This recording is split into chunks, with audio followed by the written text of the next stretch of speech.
Το γύρο του διαδικτύου κάνουν οι φωτογραφίες του 12χρονου Μιχάλη, ο οποίος πήρε την απόφαση να γίνει μοναχός στο Άγιον Όρος. Η συγκεκριμένη ιστορία έγινε γνωστή μέσα από ένα άρθρο του George Krasnian για το περιοδικό Lumea Creditei.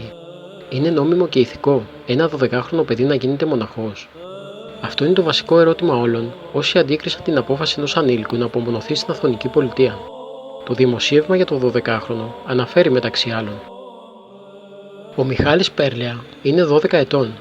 Γεννήθηκε στην Κρήτη και έζησε στη Ρώμη μέχρι φέτος. Η μητέρα του Κορίνα κατάγεται από το Πασκάνι της Ρουμανίας και ο πατέρας του Δημήτριος από τη Βράιλα. Στη Ρώμη έχει μια αδελφή, τη Ραφαέλα, και δύο ακόμη αδελφούς, τον Εφρέμ Νικόλαο και τον Γαβριήλ. Όλοι είναι μικρότεροι του. Ο Μιχάλης βοηθούσε στο ιερό τον επίσκοπο Ιταλίας Λουανό από όταν ήταν 5 ετών. Μόλις πρωτοείδε τους Αθωνίτες μοναχούς από τη σκήτη του Τίμιου Προδρόμου, Δανιήλ και Γεράσιμο, άναψε μέσα του ο πόθος για τον Θεό και αποφάσισε να μετακομίσει στο Άγιον Όρος. Το πιο δύσκολο ήταν να αποχωριστεί τα αδέλφια του, κατά τα λεγόμενά του.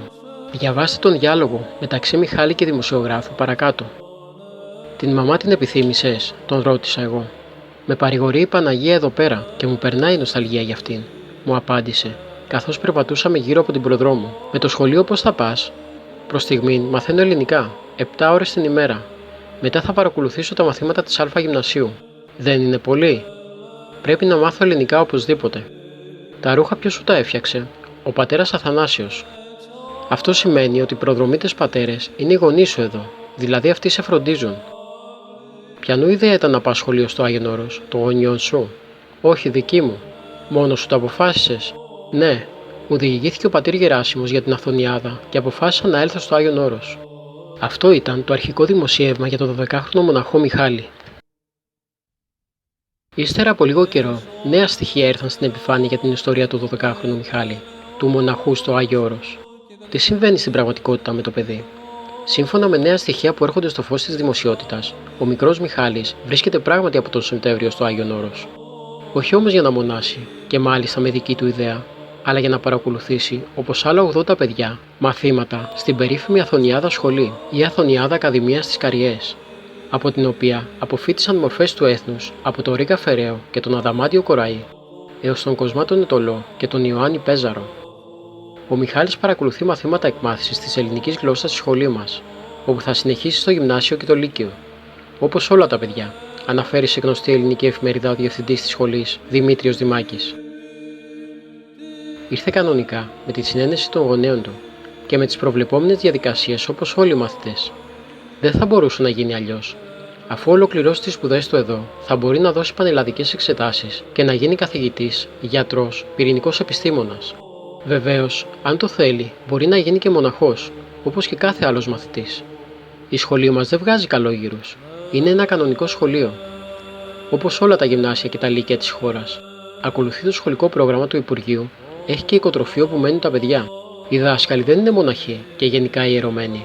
Είναι διορισμένοι κανονικά από το Υπουργείο καθηγητές.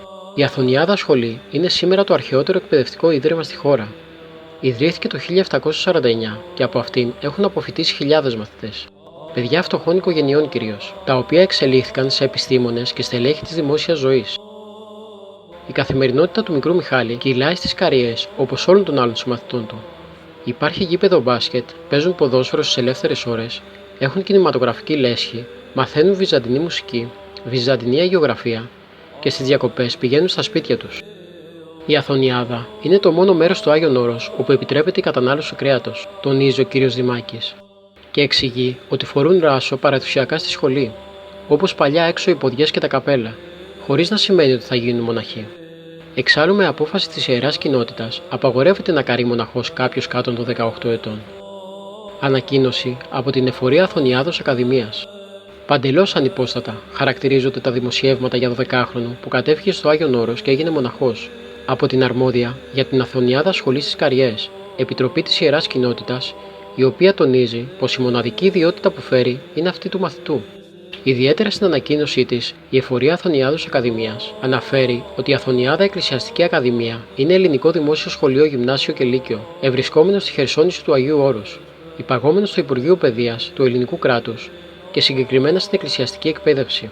Ο εν λόγω μαθητής φοιτά στο τμήμα υποδοχής, δηλαδή στο τμήμα εκμάθησης της ελληνικής γλώσσας, με προοπτική να συνεχίσει στις τάξεις του γυμνασίου και του λυκείου και βρίσκεται στην Αθωνιάδα με τη συγκατάσταση των γονέων του. Η μοναδική ιδιότητα που φέρει είναι αυτή του μαθητού. Στην Αθωνιάδα σχολή, η οποία ιδρύθηκε το 1749, σπουδάζουν, με βάση το πρόγραμμα που ακολουθούν και τα εκτός Αγίου Όρος γυμνάσια και λύκεια, 76 μαθητές από την Ελλάδα, Ρωσία, Ρουμανία, Σερβία, Λίβανο, Συρία, τα οποία διαμένουν σε οικοτροφείο της σχολής. Με την αποφοίτηση συμμετέχουν στις πανελλαδικές εξετάσεις, ακολουθώντας σχολές της προτίμησής τους στην τριτοβάθμια εκπαίδευση.